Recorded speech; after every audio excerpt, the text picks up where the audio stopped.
Hello mga ading. Yan, dito tayo sa Resenda Park Mall sa Indonesia. Yan no, meron silang event dito ngayon hanggang September first week. Ito yung mga makikita natin, mga animals. Yan no, dami guys. Ito yung isa naglalaro pa oh. Hindi niya alam, binibenta na siya. Yan guys, napakadaming dito, pwedeng mabili. Kaso hindi naman to pwedeng iuwi. So, tingin-tingin lang tayo. Dito yan mismo sa loob ng mall. Parang meron silang mini zoo. Yan oh. Dami oh. Meron silang mga ibon, meron ding mga daga, meron din mga pagong. Yung pagong ang dami. Tapos ito may kuwago. Kuwago yata yung tawag dito eh. Oh. Yung malaki yung mata. Ang dami din ito. Grabe, nakakatakot tingnan. Lalo na pagka yung kitang-kita talaga yung mata.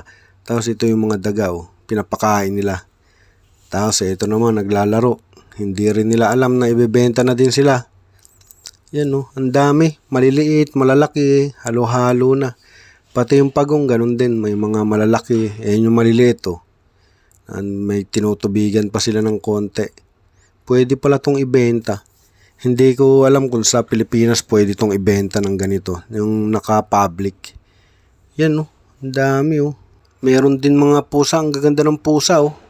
Wala akong nakitang mga aso. Pusa, ang dami oh. Yan, nilalaro na ng mga bata. Kawawa sa mga bata ito. Baka kung ano pa gawin ng mga bata. Pero ang dami oh. Ito yung mga maliliit oh. Panalo. Ang ganda sana itong alagaan. Kaso, hindi naman to pwedeng iuwi. Kaya tingin-tingin lang tayo. Tsaka ang mamahal. Ito, meron din mga isda pang aquarium. Ito, maliliit pa to. Pero ang gaganda na oh. Ito yung mga pagong na malalaki. Yung presyo niya, nakita ko yung isa, 50 million ang mahal. Siguro mga yun, $3,200, mga ganon. Ayan nakakatakot din. Hindi ko alam kung anong klaseng pagong to. Nakakatakot yung itsura niya. Hindi ko nga alam kung may mga bumibili nito kasi yung mahal yan yung presyo, 50 million sa pera nila. Sa dollar, mga siguro mga 3,200, mga ganon. Yan, nilalapitan na tayo. Kaso wala naman tayong pagkain. Wala tayong dala. Damo yung nakikita kong pinapakain nila.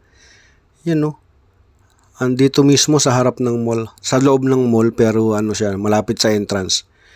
Yun Ang dami ding nagtitingin kasi yung katabi naman nito, lang, mga local snack nila.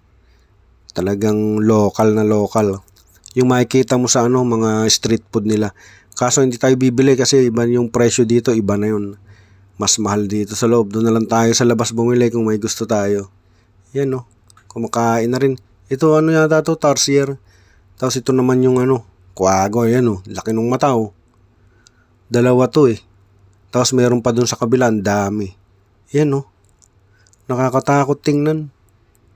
Itim na itim yung mata Kung makikita siguro to sa gabi, nakakatakot lalo. Meron din silang mga ibon Yung mga maiingay na ibon. Yan Ayan, nagagawa na yung dalawang pagong. Gulay yung kinakain nila eh. Tapos ito, meron din mga bayawak tawag nila dito, parang sa atin din. Bayawak na maliliit. Tapos merong ahas dito yata. Ahas yata to, di yung nasa taas. Yan ang dami Tara guys, uwi na tayo. Hindi tayo pwedeng bumili. Bye-bye!